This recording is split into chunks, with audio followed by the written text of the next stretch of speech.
Hello and welcome back to our course on capital budgeting and analysis.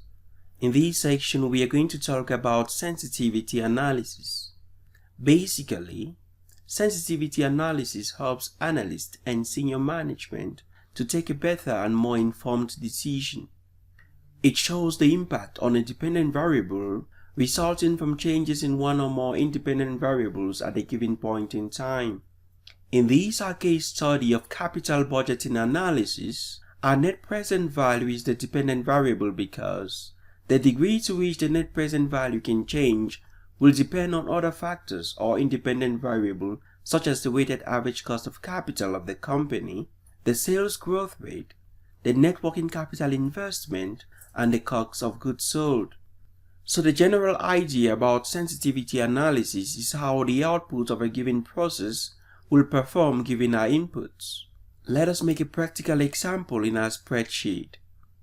To make a practical example of sensitivity analysis, we are going to need certain inputs, the first of which is going to be the total after-tax cash flow. Let us extrapolate the total after-tax cash flows from our evaluation sheet. We are just going to pinch and pull right up to the end. Our next variable of interest is going to be our weighted average cost of capital, which stands at 12%. Next to be calculated is going to be our net present value. Our net present value requires firstly the interest rate, then we are going to include all the total after-tax cash flows from the first year right up to the 7th year. Then we close our bracket and we add our initial investment. This gives us our net present value. Next to be calculated is our internal rate of return.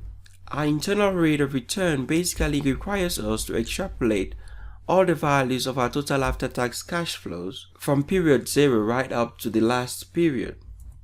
Now let us determine our sensitivity analysis.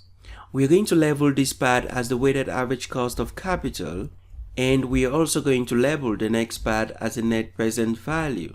Given that our net present value is the dependent variable, we want to see how our net present value is going to vary given changes in the independent variable, which in this case is our weighted average cost of capital. Let's vary the weighted average cost of capital from 8% right up to about 32%. We just pinch and pull that right up to the 32%. Our variable of interest here is going to be the net present value. We just get that figure out of there. Now to determine our sensitivity analysis, we are just going to copy all the figures right up to the last. Then we move to our data. From our data, we move to what if analysis.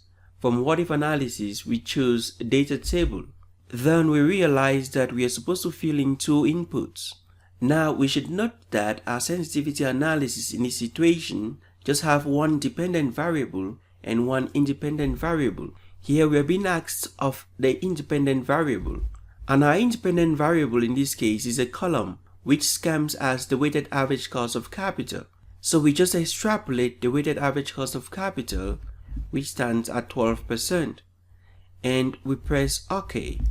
We have a series of net present values for every given change in the weighted average cost of capital. Let's just make this look a little bit presentable. It is always a good practice to present your result from a calculation on a graph. A graphical representation of any calculation helps tell you the story more than just the numbers. Let us graphically represent our results. We just copy our results from the first right up to the last period. Then we move to insert. We go to charts, scatter charts, and we have a chart. Now let us just make this a little bit presentable. From the graph and from our table, we can easily realize that our net present value keeps on decreasing as our weighted average cost of capital increases. This happens right up until where we have a weighted average cost of capital of 27%. At this stage, we realize that our project is not going to be profitable.